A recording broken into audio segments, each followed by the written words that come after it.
निर्माण के सूत्रधार कहे जाने वाले श्री नृपेंद्र मिश्रा जी ने हमारे लिए वक्त निकाला है और इस वक्त हम सप्त मंडप पर मौजूद हैं उनके साथ। मिश्रा जी, बहुत शुक्रिया सर, आपने वक्त निकाला हमारे लिए। सप्त मंडप पर हैं हम और आज एक बड़ा सपना राम दरबार में प्राण प्रतिष्ठा के बाद साकार हुआ है, देश के लिए, दुनिया के लिए। आपका भी सपना साकार हुआ। Thank you.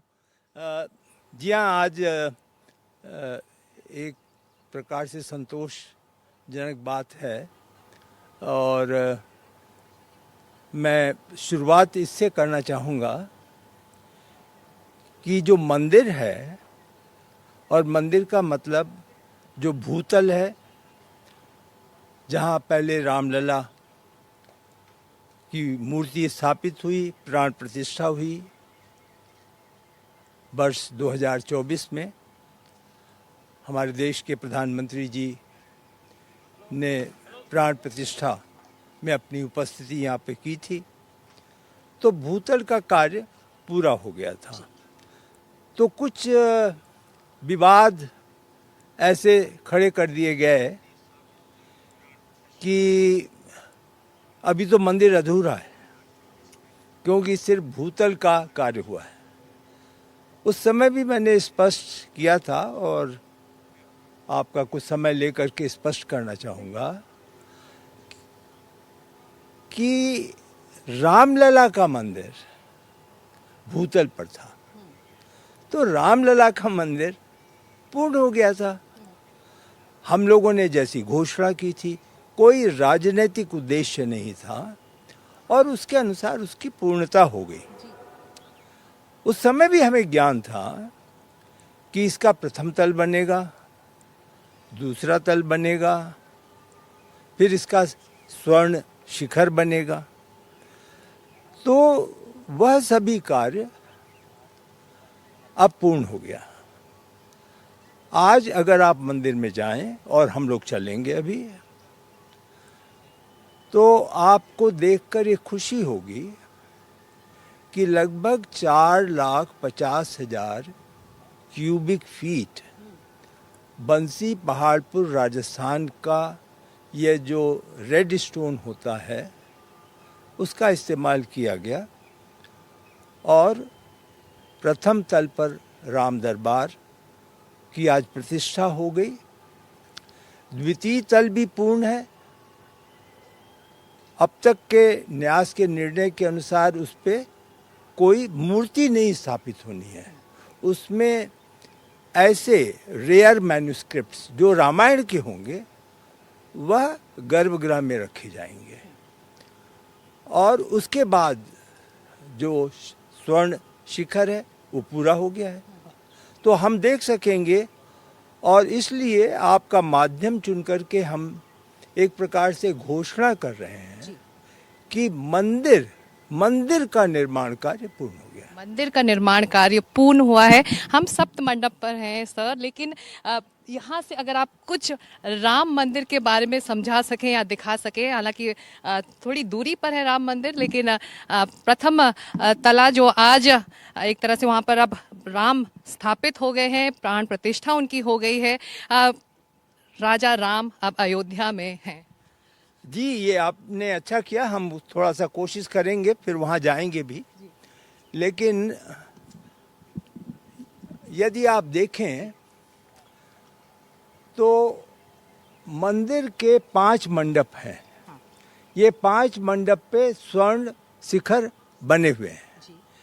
ये सब पूरे हो गए हैं और वह जो सबसे ऊंचाई पर 161 फीट पर स्वर्ण शिखर बना हुआ है, वो मुख्य मंदिर का गर्भगृह जो है, जहाँ रामलला है और अब प्रथम तल पे राम दरबार है, उसका वहाँ पर आपको यहाँ से देखने का मिलता है कि वो है। कुछ मशीनें वगैरह लगी हुई हैं। उसका कारण ये है कि इसकी अब हम प्रयास कर रहे हैं कि कुछ वाटर रेपेलेंट वगैरह जो केमिकल्स के होते हैं उससे सफाई हो जाए। लेकिन जहाँ तक निर्माण है, अब कोई निर्माण कार्य अधूरा नहीं है। मंदिर को जब देख लेते हैं और उसके 5 मंडप हैं, जिसमें कोई भी आज जा सकता है, तो उससे ठीक बाहर आकर के एक बहुत बड़ी, एक तरीके से आप लोगों को अनुमान नहीं होता यदि मैं बताऊं कि मंदिर में लगभग 4,50,000 क्यूबिक फीट पत्थर लगा है। तो जो परकोटा है, जो बाहर है, जिसको आप देख रहे हो इस समय, ये वाला। जी हाँ, और इसमें यदि आप अपने दर्शकों को दिखला सकें कि परकोटा किस प्रकार से एक तरीके से बाहर बाहर आ रहा है, और उसमें 6 मंदिर हैं। वो छठा मंदिर आपको दिखलाई देगा जिसपे कि स्वर्ण शिखर लग चुका है। ये 6 मंदिरों में भी आज भगवान की स्थापना हो गई, और स्थापना होने के बाद उनकी भी प्राण प्रतिष्ठा हो गई। तो एक प्रकार से मैं जो बात बता रहा था कि मंदिर में जो 4,50,000 क्यूबिक फीट पत्थर है, तो ये परकोटा जो है, जो लगभग 1 किलोमीटर है और जो एक तरीके से परिक्रमा मार्ग भी है, तो पहली परिक्रमा यहाँ होगी। तो वो परिक्रमा मार्ग है, और उस परिक्रमा मार्ग में 6 मंदिर हैं, और इनमें 8 लाख, आप सोचें, 8,50,000 क्यूबिक फीट पत्थर लग रहा है। यानी जो मंदिर है उसका दुगना हो रहा है, लागत भी दुगनी हो रही है, निर्माण कार्य भी उसी प्रकार से समय दुगना हो रहा है। तो मंदिर का कार्य तो पूर्ण हो गया, परकोटा के कार्य में मंदिर सब पूर्ण हो गए हैं। केवल जो परिक्रमा मार्ग है यह लगभग सितंबर तक पूर्ण होगा, और उसके साथ ही एक तरीके से आप समझ लें कि मंदिर की सुरक्षा, मंदिर के अन्य जो यहाँ पे विशेष कार्य होंगे, कंट्रोल रूम है, दान पत्र का कक्ष होगा जहाँ पे कि आपको प्रसाद मिलेगा, कार्यालय होंगे, सिक्योरिटी की व्यवस्था, ये सब परकोटा में बेसमेंट में उसको रखा गया है। एक महत्वपूर्ण चीज़ जो थी, जो मैं आपको बताना चाहता था, और इसीलिए मैंने आपसे अनुरोध किया कि आप हमें यहाँ पर मिलें, तो यहाँ 7 मंदिर आप देख रही हैं। इसे हम सप्त मंडप कहते हैं। इसका एक अपना इतिहास है। प्रारंभ में जब निर्माण कार्य की कल्पना की जा रही थी, तो आपको विश्वास नहीं होगा, एक बहुत छोटे आकार में मंदिर की कल्पना थी। उस समय अंदाज भी नहीं था कि उच्चतम न्यायालय 71 एकड़ दे देगा। अंदाज नहीं था कि जनता इसमें 100% योगदान करेगी। आपको मालूम है, मैंने कई बार कहा है, इसमें एक पैसा सरकार का नहीं लगा। इसमें सब हमारे देश के और विदेश में जो हमारे देशवासी हैं, उनका दान इसमें जुड़ा है। जनता का, भक्तों का योगदान है। 100% भक्तों का योगदान है, उससे निर्माण कार्य हो रहा है। तो जो बात मैं बता रहा था कि यह अनुमान नहीं था कि इतनी धनराशि आ जाएगी। जब धनराशि आई तो एम्बिशन बढ़ा, एम्बिशन बढ़ा तो ये 5 मंडप बने। एम्बिशन के साथ ये प्रथम तल और द्वितीय तल जोड़ा गया। परकोटा तो बहुत बाद में, परकोटा तो मैं आपको विश्वास दिलाऊं, कोविड खत्म हुआ 2023 में, जब पहली बार ये विषय आया कि परकोटा बनना चाहिए, तो हम लोग एक दूसरे को देख रहे थे, परकोटा है क्या, शब्द क्या है। फिर ढूंढा गया कि राजस्थान में है, महाराष्ट्र में है, बड़े बड़े सभी मंदिरों में है ये। तब फिर ये कल्पना की गई कि परकोटे की होगी। लेकिन ये जो जहां हम आए हैं, ये उस कल्पना से भी बाहर था। इस विषय में एक बार प्रधानमंत्री जी समीक्षा कर रहे थे, तो आदरणीय प्रधानमंत्री जी ने कहा कि भगवान के 2 स्वरूप हैं। विस्तार से समझाया उन्होंने। उनका एक तो भगवान है वो, लेकिन वह हमारे मर्यादा पुरुषोत्तम भी हैं। और मर्यादा पुरुषोत्तम इसलिए हैं क्योंकि उन्होंने अपने जीवन काल में अपने राज्य में सामाजिक समरसता बचपन से निभाया है और उस सामाजिक समरसता के तहत उन्होंने कहा कि ऐसे लोग जो भगवान की जीवन से जुड़े थे, जिनकी कहानी है, यदि आप उनका भी मंदिर बना देंगे तो आज की जो पीढ़ी है इसको पता लगेगा। तो उन्होंने उदाहरण दिया महर्षि वाल्मीकि, तो उनके काल के हैं। उन्होंने जो रामायण लिखी है ऐसा लगता है जैसे उन्होंने देखा। उन्होंने उदाहरण दिया कि निषाद जी, जिनके साथ भगवान मिले, जुड़े, स्वीकार किया। सबरी माता, जिनकी उन्होंने बैर का फल जो खुद पहले खा लेती थी कि ये मीठा है कि नहीं जानकारी करें, उसे स्वीकार किया। हर एक में संदेश था इन कहानियों में। महर्षि वशिष्ठ, महर्षि विश्वामित्र जी, अहिल्या जी, अगस्त्य मुनि जी, भगवान स्वरूप, तो ये 7 उन्होंने कहे कि मंदिर जो हैं वह आप बनाएंगे तो लोगों को लगेगा कि कैसे सामाजिक समरसता भगवान ने निभाई और बचपन से निभाई। अब आप जैसे ये माता सबरी का ये मंदिर है, माता सबरी का अंदर मूर्ति की स्थापना भी हो गई है। तो अब जो आएगा और जो भी आएगा उसको ये जानकारी मिल सकेगी कि किस प्रकार से इन लोगों ने भगवान राम से पाया तो, लेकिन उसके साथ भगवान राम ने इनको क्या दिया, एक संदेश दिया सामाजिक समकक्षता की, आपस में एक साथ मिलने की। तो उस दृष्टि से आप सोचें, अब कोई कहे कि राजा राम जिनका आज दरबार है वो कंद मूल फल खा रहे थे और उसको खिलाने के लिए सबरी माँ की उन्होंने सहायता प्राप्त की, अपने में अनोखा है। लेकिन यह संदेश यहाँ रहे और यहाँ से उभर कर पूरे देश में जाए, ये प्रधानमंत्री जी की कल्पना थी जो आज साकार हो गई। और इसी के साथ आप देखेंगी कि एक पुष्करणी है। ये पुष्करणी इस दृष्टि से बनाई गई कि जो लोग आकर के यहाँ पर बैठेंगे, यहाँ पर बैठ कर के विचार करेंगे, ध्यान करेंगे, तो उनको पुष्करणी को बहुत पवित्र माना जाता है। वास्तु की दृष्टि से भी इसका बड़ा महत्व है, तो इसलिए इसको यहाँ पर बनाया गया।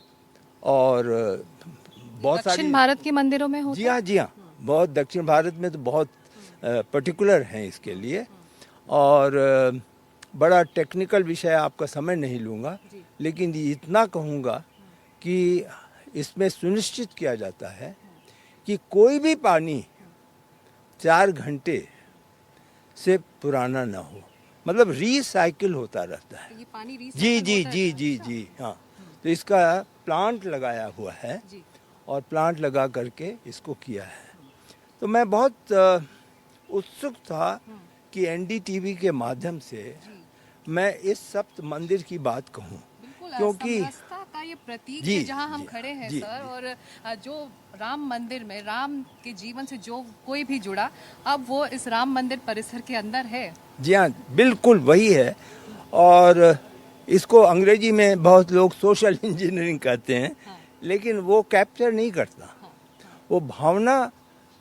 सोशल इंजीनियरिंग तो एक ऊपर से लगाई जाती है, it is grafted in the thought process, but समरसता इज इनबॉर्न।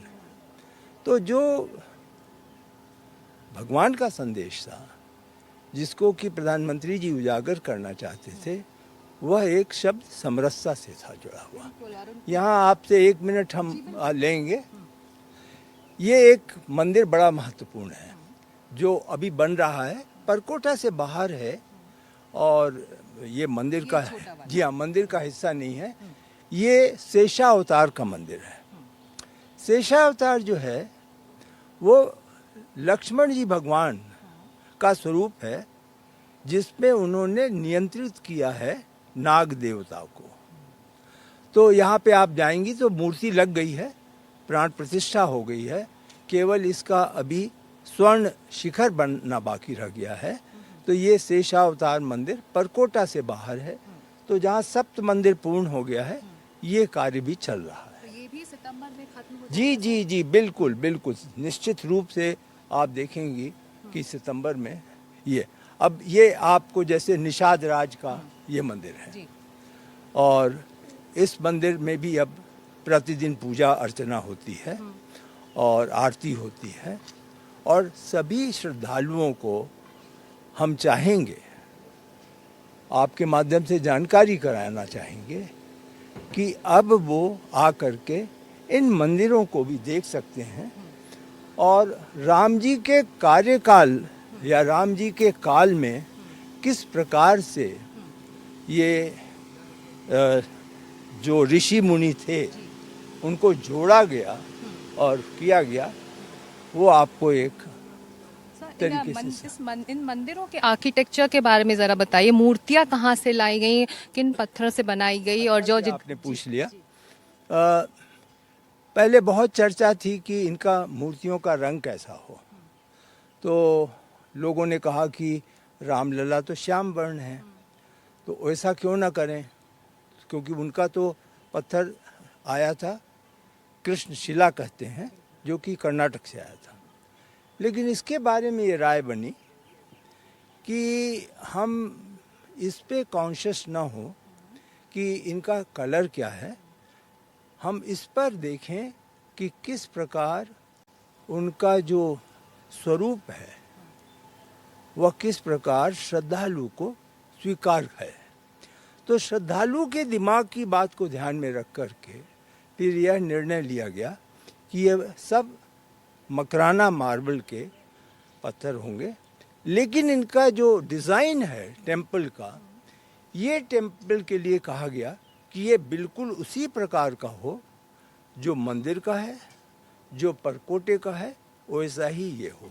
इसलिए इसको 100% इसकी डिज़ाइन को उसी मापदंड पे उतारा गया और बनाया गया कि यह हो जाएगा।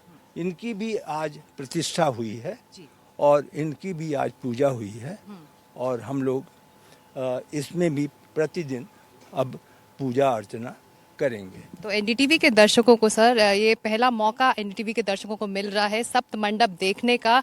ये एक्सक्लूसिव तस्वीरें आप देख सकते हैं। सप्त मंडप की सामाजिक समरसता का ये प्रतीक है। अगला पड़ाव हमारा सर क्या होने वाला है? जी, मैं आपको ऊपर से हम लोग नीचे आए तो अच्छा होगा। तो हम कुबेर टीला ले चलते हैं। कुबेर टीला जी, उसके महत्व को समझाते हैं। जी हाँ, वो वहाँ समझाएंगे कि क्या है। ये महर्षि वाल्मीकि का मंदिर है और यहाँ से हम लोग चलेंगे कुबेर टीला के लिए।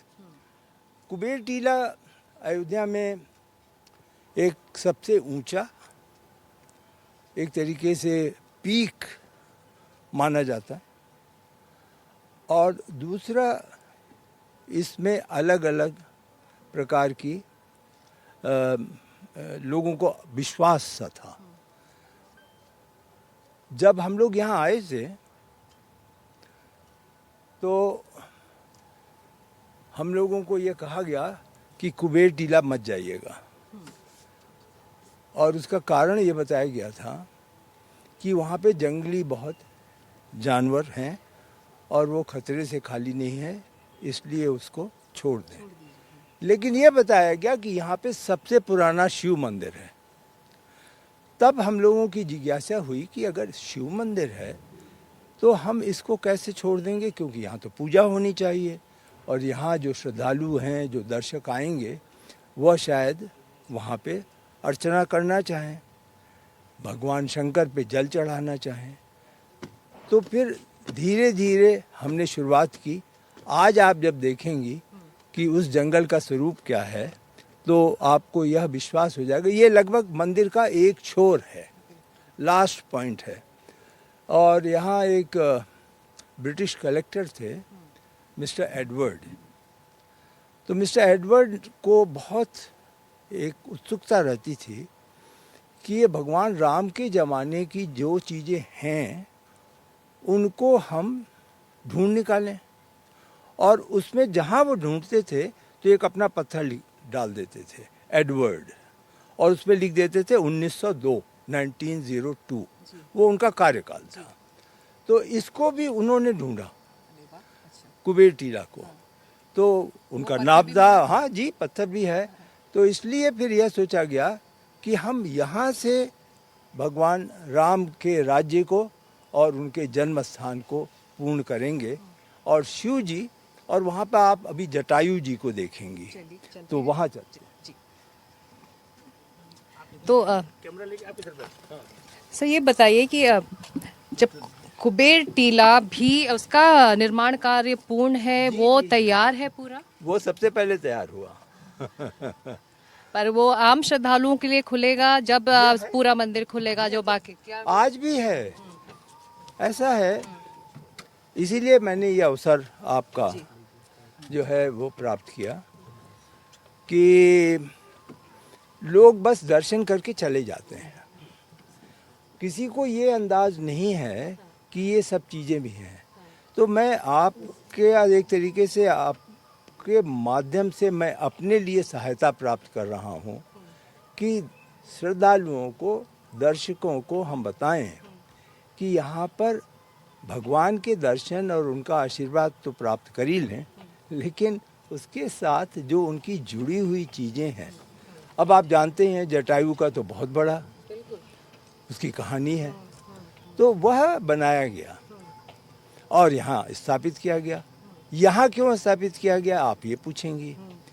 कारण ये था कि कहा जाता है कि जटायु की राम भक्ति, भगवान भक्ति बहुत थी। ये आप देखें, ये सब जंगल था। जो आज आप ग्रीन देख रही हैं ये सब कुछ जंगल था। यहाँ आना जाना बंद था, बिजली रहती नहीं थी। जब हम लोग आए तो इसको हम लोगों ने टेकअप किया काम।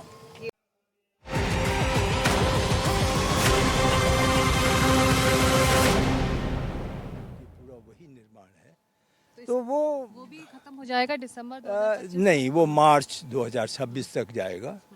लेकिन बाकी इधर का कार्य सब पूरा हो जाएगा दिसंबर 2025 में। आपने बिल्कुल सही बात पकड़ी कि श्रद्धालु यहाँ कदाचित इसलिए नहीं आते कि जब वो देखते हैं तो वो यह समझते हैं कि अभी तो बहुत कार्य बाकी है, और प्रतीक्षा करते हैं कि जब पूरा यहाँ पे घोषणा हो जाएगी तब वो आना चाहेंगे। लेकिन व्यवस्था है लोगों को आने जाने की। बिल्कुल, और शिव मंदिर तो बिल्कुल तैयार है लोगों के लिए। ये अवश्य है कि हर स्थान पे उसी संख्या में लोग नहीं जा सकते। ये मैं आपको स्पष्ट करूं। जैसे ये स्थान है तो यहाँ का जो सॉइल टेस्ट किया गया तो ये कहा गया कि एक समय पे, मतलब एक पर्टिकुलर मिनट पे यहाँ 1000 से ज़्यादा लोग नहीं जाएं। तो वो निकलते रहें, लोग आते रहें। तो इस प्रकार तो हो सकता है लगभग पूरे दिन में 10,000 लोग आएँ। मंदिर में 1 लाख से ऊपर आते हैं। मंदिर बहुत बड़ा है, 5 मंडप हैं। एक बार में 5,000 लोग अंदर चले जाते हैं किसी न किसी प्रकार से।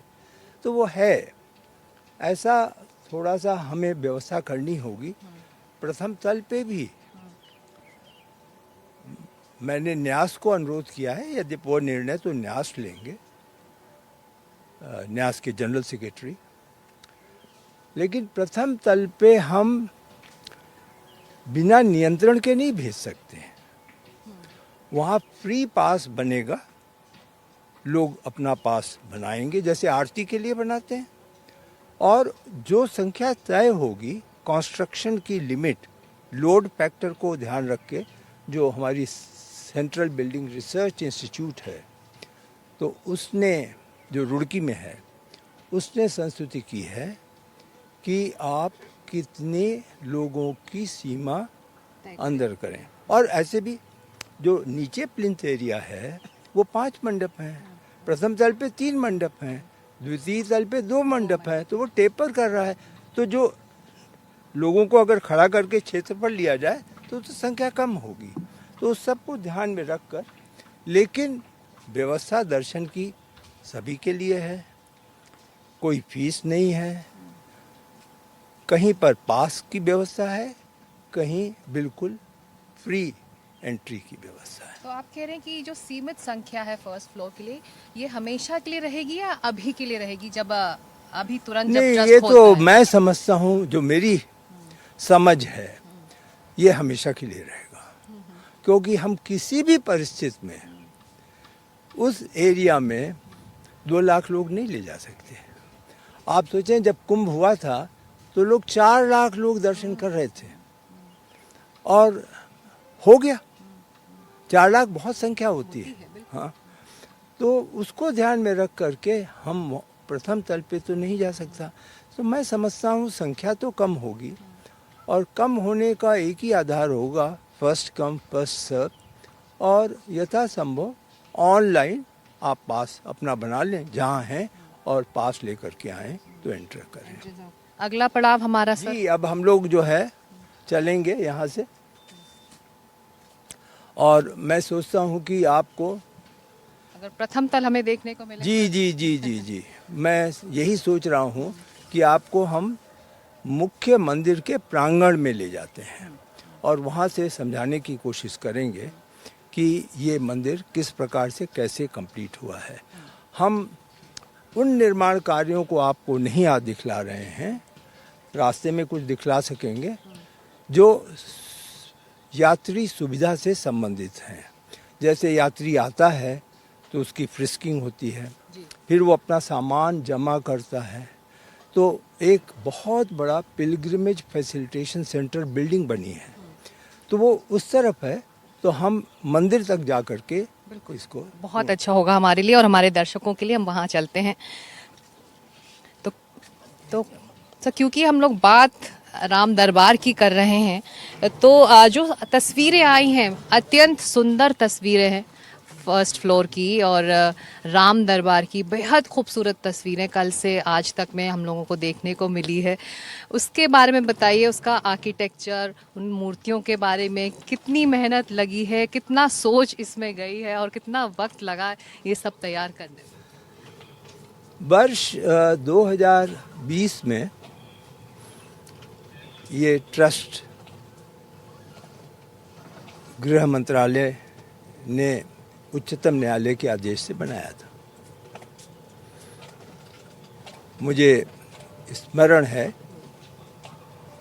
कि आदरणीय गृह मंत्री जी ने इसके प्रारूप को अंतिम स्वरूप प्रदान किया, और ट्रस्ट के साथ कंस्ट्रक्शन कमेटी बनी।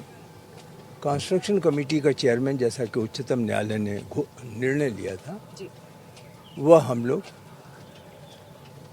आए यहाँ पर।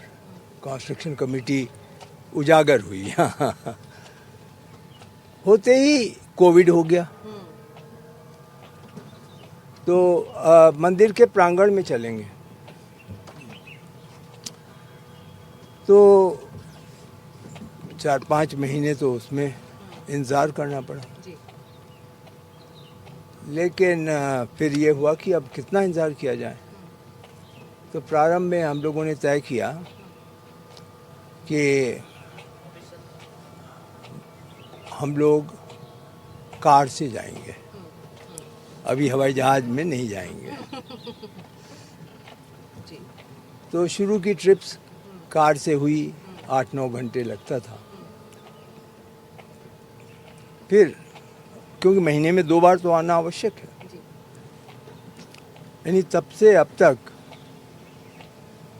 मैं एक दिन अनुमान लगा रहा था, तो हमारी कंस्ट्रक्शन कमेटी 100 से अधिक बार यहाँ आ चुकी है। अयोध्या। और हर ट्रिप में लगभग 3 दिन का 4 दिन का होता है, तो इसलिए यहाँ से मंदिर प्रांगण जी जी जी कुल गिनती के करीब हम लोगों का अयोध्या में स्टे लगभग 425 दिन हो चुके हैं। तो 1 वर्ष से ज़्यादा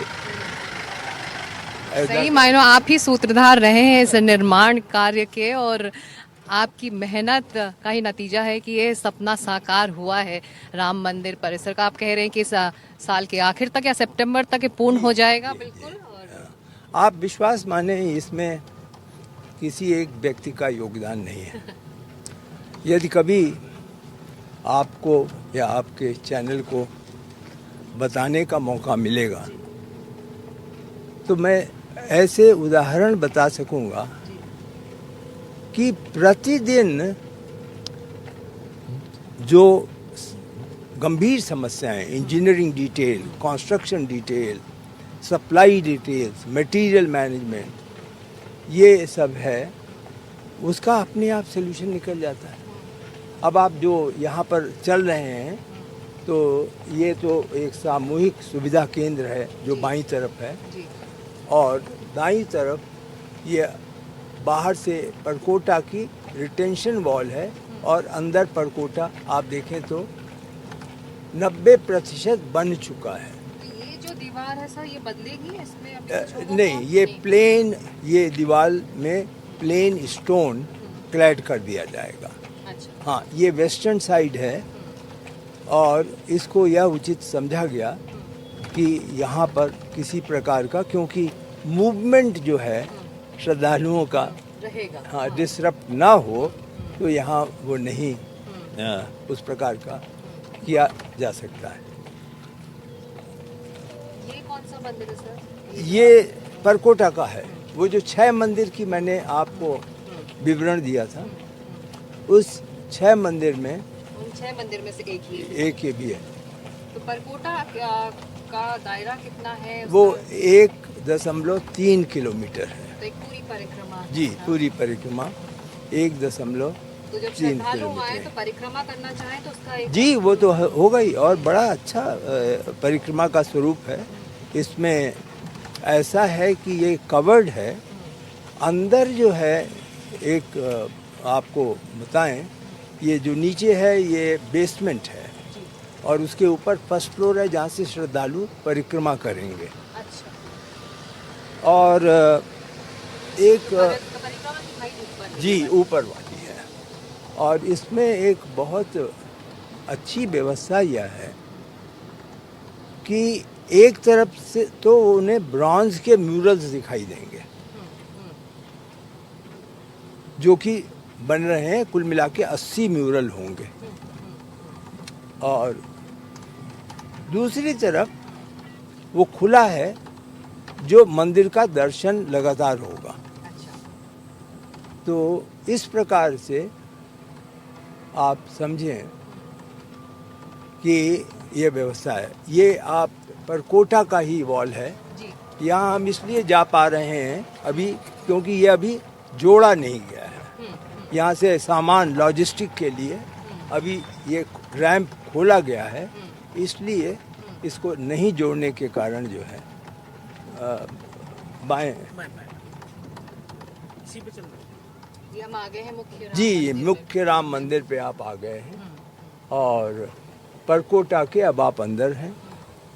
तो सर आज की प्राण प्रतिष्ठा के बाद सभी मंदिरों में पूजा शुरू हो जी, कुल मिलाकर 7 मंदिर तो मैंने आपको दिखाए, और 6 मंदिर परकोटा में हैं, तो यह मिलाकर 13, शेषावतार मंदिर 14 हैं।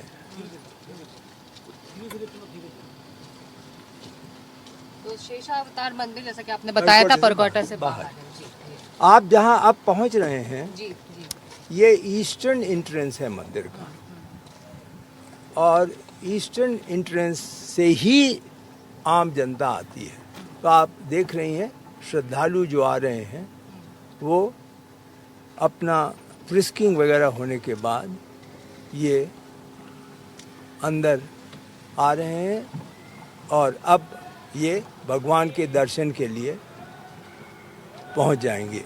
ये ईस्टर्न एंट्रेंस की ये एंट्री पॉइंट है। तो एंट्रेंस को लेकर भी कोई फैसला हुआ है? कितने एंट्री पॉइंट्स बनाए जाएंगे, गेट्स कितने होंगे? मंदिर के लिए तो मुख्य एंट्रेंस यही है।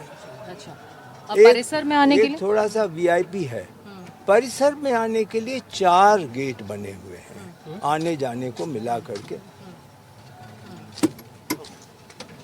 ये रोक इधर से जा सकते हैं, ये देखिए पैदल जा सकते हैं। हाँ पैदल ही जाएंगे, हाँ ऊपर तक ले जाएंगे ना। हाँ तुम ठीक हम पकड़ेंगे, अब हम पकड़ेंगे आप आराम से। हम अपने दर्शकों को बता दें कि हम इस वक्त पहुंच चुके हैं राम मंदिर के ठीक बाहर और आज सुबह राम मंदिर के प्रथम तल में राम दरबार की प्राण प्रतिष्ठा हुई है और अब एनडीटीवी के दर्शकों को वो एक्सक्लूसिव तस्वीरें भी मिलेंगी प्रथम तल की, जहां पर राम दरबार की प्राण प्रतिष्ठा हुई है और अब राजा राम प्रथम तल में विराजमान है। तो ये तमाम तस्वीरें, एक्सक्लूसिव तस्वीरें एनडीटीवी के दर्शकों को मिल रही है और अब हम चल सकेंगे सर के साथ अंदर।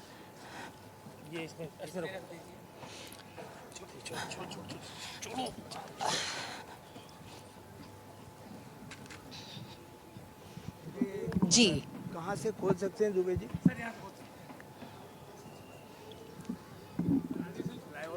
हाँ तो चलिए यहाँ से चलिए।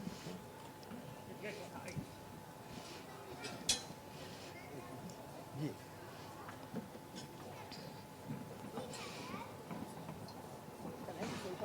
हाँ अब आप मंदिर में आ गए जी। और ये पूर्वी गेट है हाँ जिससे आप चलिए सर, आप इसमें चलिए, मैं पीछे हाँ रहूँगा। हाँ पूर्वी गेट से आप अंदर आ रही हैं और ठीक मंदिर आपके सामने। तो पूर्वी गेट से राम मंदिर में एंट्री होती है। आप देख सकते हैं आम श्रद्धालु भी यहीं से रामलला के दर्शन करने के लिए आगे बढ़ रहे हैं और आज इस राम मंदिर के प्रथम तल पर राम दरबार की प्राण प्रतिष्ठा हुई है और बहुत ही भव्य, दिव्य और अत्यंत सुंदर प्रथम तल है। जैसा कि सब बता रहे हैं कि ये आम श्रद्धालुओं के लिए जल्द ही खुलेगा, लेकिन एक सीमित संख्या में श्रद्धालुओं को अंदर जाकर दर्शन करने की इजाज़त दी जाएगी और प्रथम तल के लिए यही प्रक्रिया ट्रस्ट भी एक निर्धारित ये अवश्य स्पष्ट जी कर दें जी कि रामलला के दर्शन में कोई सीमा नहीं है और ग्राउंड फ्लोर पे भूतल में जितने भक्त आए लोग दर्शन करना चाहें वो कर लेंगे। जी बिल्कुल। और आज जब हम बाहर थे सुबह, अंदर जब प्राण प्रतिष्ठा चल रही थी सर, खासा उत्साह था लोगों में और सब इंतजार कर रहे थे कि कब राम दरबार उनके लिए भी खुले। तो इसका फैसला ट्रस्ट लेगा। जी जी जी जी वो न्यास को तय करना है कि प्रथम तल में कब दर्शन शुरू होगा। और ये जल्द भी हो सकता है या फिर इसको भी सितंबर तक रखा जा सकता है? नहीं, मैं तो ताज़ा? समझता हूँ उससे बहुत पहले होगा, निकट भविष्य में। राम दरबार जल्द ही खुल सकता है श्रद्धालुओं के लिए, आम लोगों के लिए जो यहाँ आ रहे हैं रामलला के दर्शन करने के लिए। अब हम जा रहे हैं प्रथम तल पर। आप देख सकते हैं राम मंदिर की एक्सक्लूसिव तस्वीरें। आज सुबह ही यहाँ प्राण प्रतिष्ठा हुई है। भव्य दिव्य राम मंदिर अब भक्तों के लिए तैयार है। सामान्य व्यक्ति वह जब आता है तो उसको यहाँ से भगवान दिखाई देते हैं। रामलला दिख रहे हैं ना आपको, यहाँ से वो पूजा करने लगता है। रामलला उसके सामने है। जो व्यक्ति वीआईपी दर्शन करता है उसको कुछ नहीं दिखाई देता, वो तो झांक करके देखना पड़ता है। लेकिन यहाँ से जब जाते हैं तो रामलला का पूरा आप दर्शन देख लें। और बिल्कुल यही, इसीलिए तो कहा जाता है सर कि राम सबके हैं। जी जी जी हाँ।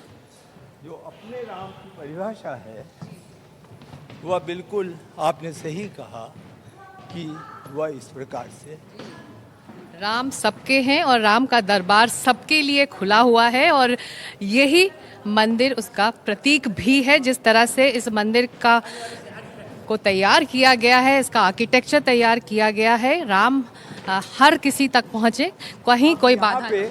जी आप देखें आइकोनोग्राफी, ऐसे पूरे मंदिर में 397 पिलर्स हैं।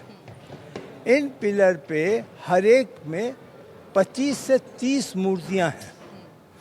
इन मूर्तियों को भी ऐसा नहीं है कि जो मन आया वो कर दिया।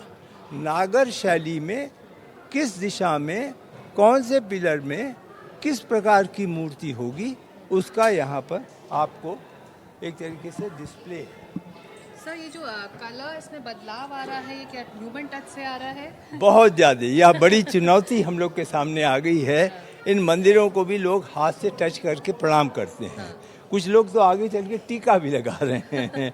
तो अब उनके श्रद्धा को तो हम नहीं रोक सकते, लेकिन हमारे मेंटेनेंस के लिए रख रखाव में एक अच्छी खासी चुनौती हो गई। तो आपका तो एक लाइन का ब्रीफ था जब आपको ये जिम्मेदारी सौंपी गई थी कि आप एक ऐसा मंदिर तैयार करें जो हजारों वर्षों तक अडिग रहेगा। तो ऐसे में जब ये चुनौतियां आती हैं तो क्या समझ में आता है कि किस तरह से मेंटेन करें? जी, अब यहाँ तो केवल एक ही चीज़ होती है कि भगवान, जी कुछ और ध्यान में नहीं आता। भगवान, कोई कुछ कहता है आपने किया नहीं, बहुत ही वो लगता है जैसे चोट मार रहा है कोई। यहाँ केवल भगवान और भगवान ही कर रहे हैं, उन्हीं के कारण है।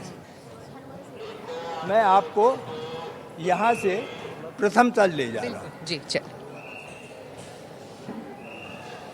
तो प्रथम तल की एंट्री सर यहीं से होगी? नहीं, या प्रथम तल के लिए जब आम भक्त की एंट्री उधर से होगी और यहाँ पर आने के बाद जो भक्त रामलला के लिए आ रहे हैं इधर से एंटर ना, वो उनको दो माध्यम है, या तो वो परकोटा से परिक्रमा करके आए या नीचे उतर करके राउंड अबाउट करके यहाँ से आए। अब तक यह व्यवस्था है। न्यास कुछ अन्य व्यवस्था भी कर सकता है, न्यास पे सब कुछ निर्णय करना है। तो अभी वर्तमान में प्रथम या- तक लिए हाँ। जी। इन दरवाजों की भी खासी चर्चा होती जी, है। ये और सभी- इनके बारे में बताइए सर। ये सारे दरवाजे एक बहुत बड़े व्यापारी महाराष्ट्र में बम्बई के हैं, दिलीप जी उनका नाम है। उन्होंने सोमनाथ मंदिर और काशी मंदिर में भी सोना दान किया था। यहाँ पे भी जितने कलश हैं, जितने ये दरवाजे फर्स्ट फ्लोर पे हैं, ग्राउंड फ्लोर पे हैं, ये सब स्वर्ण के हैं उन्होंने दान किए हैं। और दान किए। कुल मिलाकर 45 से 50 किलो सोना लगा है, द्वार द्वार में बस। और कलश मिला के। और इसका मूल्य अगर टैक्स से अलग करके बताया जाए तो 50 करोड़ रुपए है जो उन्होंने दान किया। जी।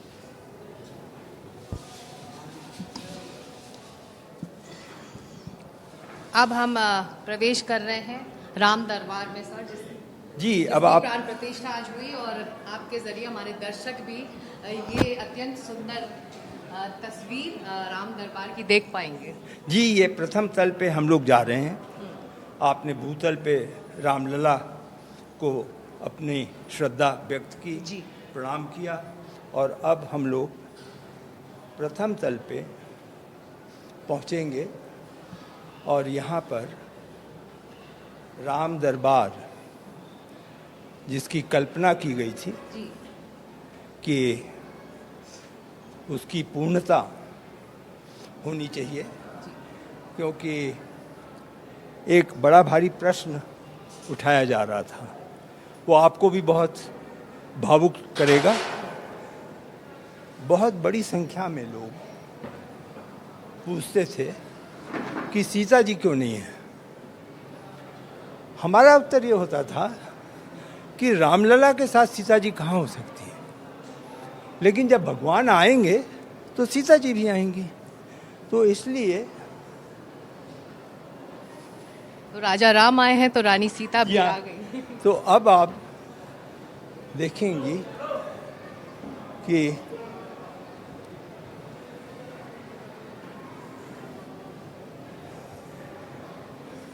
आज से यहाँ पर पूजा शुरू हो चुकी है। जी। अब प्राण प्रतिष्ठा हो चुकी है, तो राम दरबार में अब पूजा भी होगी। तो ये पहली तस्वीरें एनडीटीवी के दर्शकों के लिए राम दरबार की आप देख सकते हैं, एक्सक्लूसिव तस्वीरें। पहली बार एनडीटीवी के दर्शकों को ये तस्वीर देखने को मिल रही है। एक्सक्लूसिव तस्वीरें हैं राम मंदिर के फर्स्ट फ्लोर की, और आप देख सकते हैं कि भव्य दिव्य ये प्रथम तल तैयार किया गया है। हाँ, इन मूर्तियों के बारे में, इन जरा प्रभु जी को स्थापित जी। किया गया है, इनके बारे में बताइए। यहाँ पे किस तरह से इनको तैयार किया गया? ये सब जयपुर आइडिया की मूर्तियां हैं, जयपुर के शिल्पकार ने बनाया है। इन मूर्तियों में यहाँ राम हैं, उनके भ्राता हैं, सीता जी हैं, और उनके प्रथम सेवक हनुमान जी हैं, जो कि राम दरबार की कल्पना होती है। और सबसे बड़ी बात यह है कि आपने शायद नोट नहीं किया, राम दरबार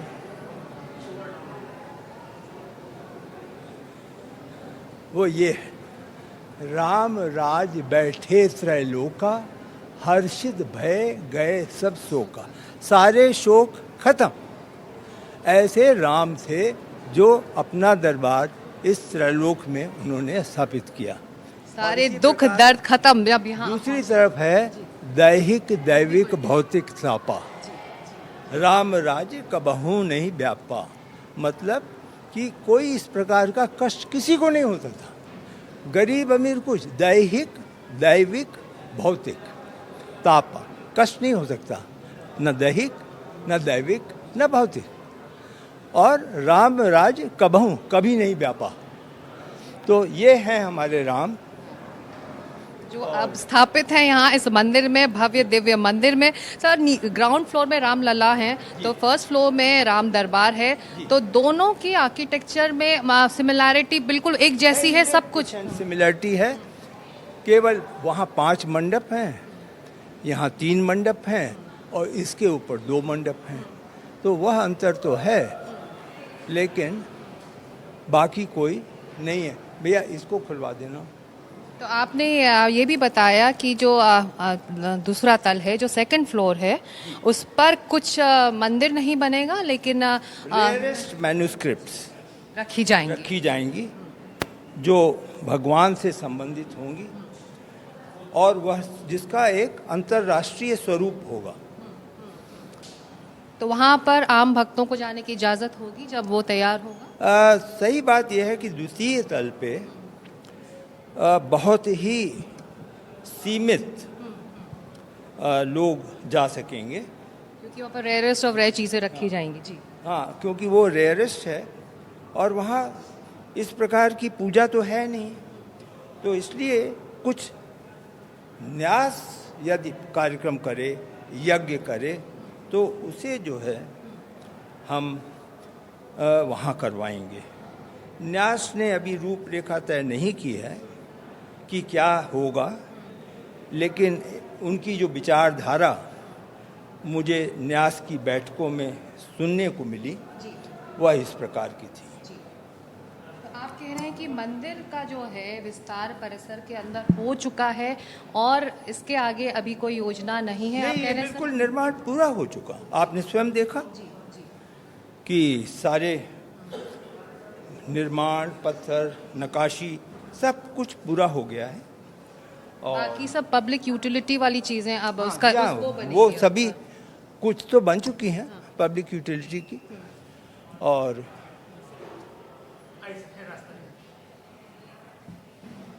तो आपके जरिए हमको ये, हमारे दर्शकों को ये देखने का मौका मिला है। बेहद अत्यंत सुंदर राम दरबार तैयार है, और भक्त उत्सुक हैं कि कब आप आएंगे। They are very curious, when do they come for their darshan. होगा, न्यास उसे भी निर्णय करेगा। दर्शन अंदर तो हो ही रहे हैं। अब आप एग्जिट पाथ पे हैं, ये एग्जिट पाथ एंट्री है। अलग से होगी और ये एंट्री आप कर चुकी थी पूर्वी द्वार से, ये दक्षिणी द्वार है जहाँ से कि एग्जिट होगा। तो जो आप कह रहे थे कि सीमित संख्या में फैसला लिया गया है अंदर भक्तों को भेजने के लिए फर्स्ट फ्लोर में, तो वो संख्या कितनी हो सकती है अराउंड एट अ टाइम? मेरे लिए अनुमान लगाना तो कठिन है क्योंकि न्यास ने अभी निर्णय नहीं लिया है। एक्सपर्ट्स क्या कह रहे हैं? लेकिन एक्सपर्ट्स का यह कहना है कि आपको इस स्पेस को ध्यान में रखते हुए एक समय में लगभग मतलब 1 घंटे में लगभग 1 से 1,500 लोग अंदर आएं और बाहर जाएं तो फिर नेक्स्ट राउंड आए। छोड़ा जाए। हाँ, तो लगभग आप समझें, मेरा अनुमान है करीब 15,000 लोग प्रतिदिन आ सकते दर्शन हैं, कर सकेंगे। उससे ज्यादा नहीं। जी, ऐसा मेरा अनुमान है। मेरे लिए यह अपरिपक्व है जी। बात कहना, क्योंकि यह निर्णय तो पूरी तरह न्यास के कार्यक्षेत्र में है। But the experts are recommending कि थोड़ा लिमिटेड संख्या रहे तो बेहतर होगा इसके मेंटेनेंस के लिए। जी हाँ, जी हाँ, जी हाँ। पर ये संख्या ग्राउंड फ्लोर के लिए नहीं मायने रखती। ग्राउंड फ्लोर में जितने सीमित है। और नहीं, हम इसको थोड़ा सा म्यूरल दिखाना चाहिए। म्यूरल दिखाना है सबको, म्यूरल सामने 2 लगे। हाँ, वही दिखा दें। हाँ, ये जो है जी आप यहाँ देखें, ये राम कथा है। ऐसे 85 लोअर प्लिंस पे म्यूरल बनेंगे। तो जो श्रद्धालु आएगा वो यहाँ से फिर म्यूरल देखता हुआ और चक्कर लगाता हुआ परकोटा की परिक्रमा करता हुआ आएगा। तो आप इसे देख करके निर्णय कर सकेंगी। अब जैसे यह है, संभवतः यह अनुमान लगा रहा हूँ मैं कि यह दशरथ जी राम जी के जाने से वनवास जाने के बाद चिंतित है और उस क्राइसिस को यहाँ डिस्प्ले किया गया है।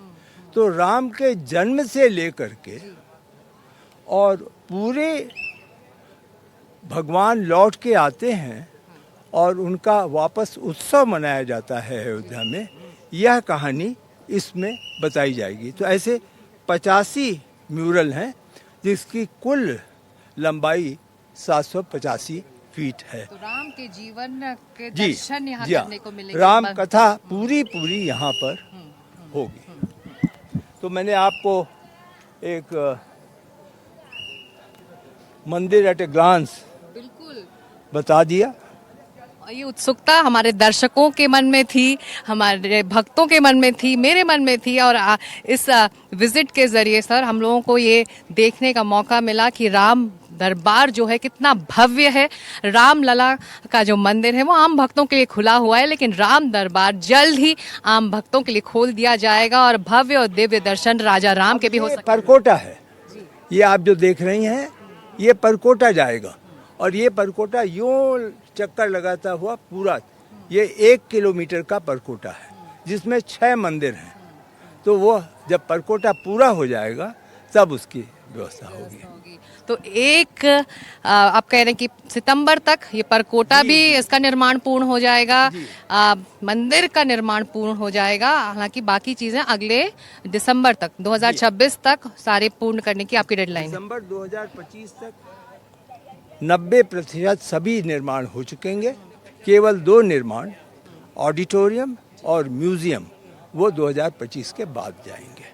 बहुत शुक्रिया, आपने इतना वक्त निकाला हमारे लिए, एनडीटीवी के लिए, और इतनी खूबसूरती से आपने पूरे इस राम मंदिर और इस परिसर को समझाया है। जो दर्शक अयोध्या नहीं आ पाए हैं वो आपके जरिए इसको महसूस कर पाए हैं, जुड़ पाए हैं। आपके कैमरामैन ने भगवान की फोटो ली है और आपके चैनल के माध्यम से श्रद्धालुओं को मिल सकेगा, क्योंकि सब उनकी ही कृपा है। धन्यवाद। राम सबके हैं। बहुत शुक्रिया, बहुत बहुत धन्यवाद सर, आपने हमारे लिए वक्त निकाला। तो आपने ये एक्सक्लूसिव तस्वीरें देखी हैं राम मंदिर परिसर कॉम्प्लेक्स की, जहां पर तैयारी है इस वक्त राम दरबार को आम श्रद्धालुओं को खोलने की पहली तस्वीरें राम दरबार की सिर्फ और सिर्फ एनडीटीवी पर हमारे दर्शकों तक पहुंच रही है। नितिन मिश्रा सर, बहुत शुक्रिया एक बार फिर आपका कि आप ने इतने व्यस्त समय में भी हमारे दर्शकों के लिए वक्त निकाला है और एक संदेश साफ है, यहाँ से राम मंदिर से जा रहा है, राम सबके हैं, राम सभी के लिए यहाँ पर अब आ चुके हैं।